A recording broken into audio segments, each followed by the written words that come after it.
आज परसों पारेषण की आम सभा हुई है और मुद्दा ये था कि ऑनरेबल हाई कोर्ट द्वारा जो बेंच द्वारा जो निर्णय दिया गया है कि ऑनरेबल शासन 7 जून तक जगह चिन्हित करे हाई कोर्ट शिफ्टिंग के लिए, उसके संदर्भ में एक मताधिकार के लिए जनमत संग्रह करने के लिए एक portal registrar general high court की तरफ से बनाया गया है, जिसमें सबको यस और नो करना है। बात यह है कि ऑनरेबल हाई कोर्ट ने संज्ञान इस बात का लिया है कि पर्वतीय क्षेत्रों में जो आग लगी है जंगलों में, उससे पर्यावरण को बहुत बड़ा नुकसान पहुंच रहा है। इसका संज्ञान माननीय सर्वोच्च न्यायालय ने लिया था और उस संज्ञान के बाद एक पिटीशन यहाँ पर डली है ऑनरेबल हाई कोर्ट में और उसमें तुरंत संज्ञान लेते हुए ऑनरेबल हाई कोर्ट ने कुछ बिंदुओं पर चर्चा की है।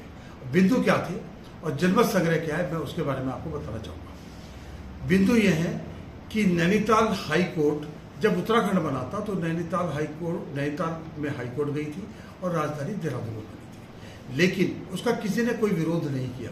कहीं गढ़वाल कुमाऊं का कोई विरोध नहीं था, ठीक है जो चल रहा था चले। लेकिन आज नैनीताल पर्याप्त जगह है हाई कोर्ट के लिए, अनुपयुक्त जगह है और इसके लिए बस 2022 में फुल बेंच ने निर्णय लिया था कि इसकी शिफ्टिंग की जाए, जिस पर किसी को कोई आपत्ति नहीं थी और ना है।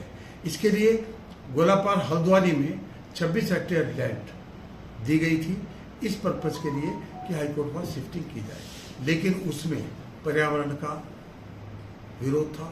ये विरोध था कि उसमें 75% तो जंगलात है और जब 75% को पेड़ काटना नामुमकिन है, क्योंकि जो स्थिति इस समय उत्तराखंड की चल रही है, जंगलों में आग लगी पड़ी है, पर्यावरण असुरक्षित होता जा रहा है, तो ऐसी स्थिति में ऑनरेबल हाई कोर्ट ने एक संज्ञान लिया कि नहीं, अब हाई कोर्ट उसकी जगह कोई और स्थान नियुक्त किया जाए।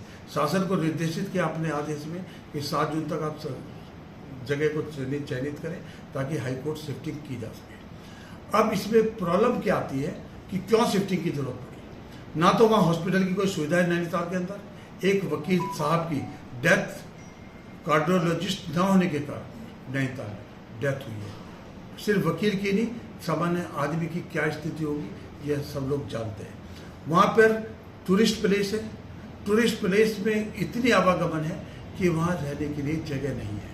हम दूर दराज पहाड़ी क्षेत्रों के रहने वाले लोग, अगर हम देखें त्रिवेणी चक्रोत्तर से कोई आदमी नैनीताल हाई कोर्ट जाना है तो वो आदमी जाने से पहले 2-3 दिन पहले आएगा, फिर देहरादून रिजर्वेशन कराएगा, फिर नैनीताल जाएगा, नैनीताल काठगोदाम जाएगा, काठगोदाम से बाई रोड आप नैनीताल जाएंगे, नैनीताल जाएंगे वहाँ होटल नहीं मिलेंगे, होटल मिलेंगे तो बहुत महंगे मिलेंगे। और जो वहाँ वकील प्रैक्टिस कर रहे हैं उनका दुर्भाग्य देखिए कि वो महंगे किराए पे तो रह रहे हैं और जब टूरिस्ट सीजन होता है तो मकान मालिक किराए से खाली करा लेता है कि मुझे होम स्टे बनाना है ताकि ज़्यादा कमाई हो सके। तो इसलिए महंगा पड़ रहा है। जहाँ सस्ता सुलभ न्याय की प्राथमिकता होनी चाहिए, ना वहाँ सस्ता न्याय है ना सुलभ न्याय है। इसी उद्देश्यों को देखते हुए अब शिफ्टिंग होनी जरूरी है और ये कनेक्टिविटी, वहाँ कोई ट्रांसपोर्ट की आपकी ऐसी कोई कनेक्टिविटी नहीं है, ना रेलवे स्टेशन है, ना वहाँ नज़दीक पर आपके क्या उसका नाम एयरपोर्ट है, कुछ नहीं है, कोई सुविधा नहीं है और सिर्फ पहाड़ी रास्तों से जाना पड़ता है। 35-40 किलोमीटर तो पहाड़ी रास्ते में जाने हैं, जो हर समय जाम रहता है, रास्ता हर समय जाम रहता है। तो ऐसी स्थिति में जो वहाँ की व्यवस्था देखते हैं तो ऑनरेबल हाई कोर्ट ने एक डिसीजन लिया है और ये डिसीजन हमारे लिए ही नहीं, अधिवक्ताओं के लिए नहीं, जन जन के लिए, आने वाली पीढ़ी के लिए, महंगा न्याय से बचने के लिए कि आप नैनीताल की जगह हाई कोर्ट कहीं और शिफ्ट किया जाए। हम सब लोगों का उसमें समर्थन है और उसमें जो पोर्टल आपने बनाया है उसमें जनमत संग्रह का एक कॉलम छोड़ा है। जनमत संग्रह जनता को भी अपना वोट कास्ट करना है। जैसे हम MP MLA को चुनते हैं, प्रधान और पंचायत अध्यक्ष को चुनते हैं, ऐसे ही आपको यहाँ पे अगर शिफ्टिंग के लिए तो जनता को आगे आना पड़ेगा प्राथमिकता के तौर पर।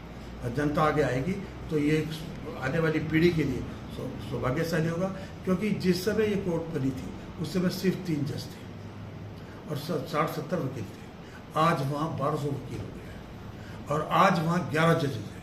आने वाले 50 साल में 80 कम से कम जजेज होंगे और कम से कम हजारों की संख्या में, कई हजारों की संख्या में अधिवक्ता होंगे।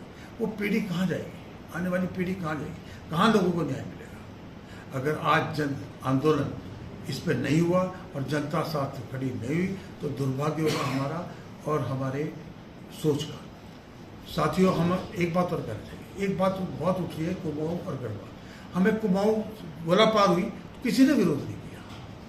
तो आज उन लोगों को भी मैं तो माननीय कोश्यारी से भी निवेदन करना चाहूँगा, गंभीरता से विचार करें, इसे प्रेस्टीज इशू मत बनाए, गढ़वाल कुमाऊं का इशू मत बनाए।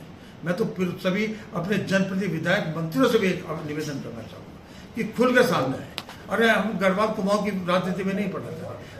उत्तराखंड एक परिवार है और एक परिवार की तरह से हमें संजो कर रखना है। हम एक दूसरे के प्रति आपत्तियां दर्ज करेंगे तो इससे खाइयाँ बढ़ेगी और खाइयाँ हमारे उत्तराखंड के लिए हितकारी नहीं है। ये हमें सबको समझना होगा और हमें उन्हें भी सहयोग करना चाहिए कि अगर होने वाला हाईकोर्ट ने एक जन सुविधा के लिए, जन सामान्य के लिए, पर्यावरण के लिए, टूरिस्ट पर्पज के लिए, सब चीज़ को ध्यान में रखते हुए, आने वाले भविष्य को ध्यान में रखते हुए कोई निर्णय दिया है तो उसका स्वेच्छा से पालन करना चाहिए। सरकार को गंभीरता से विचार करना चाहिए और इसमें सभी का समर्थन होना चाहिए।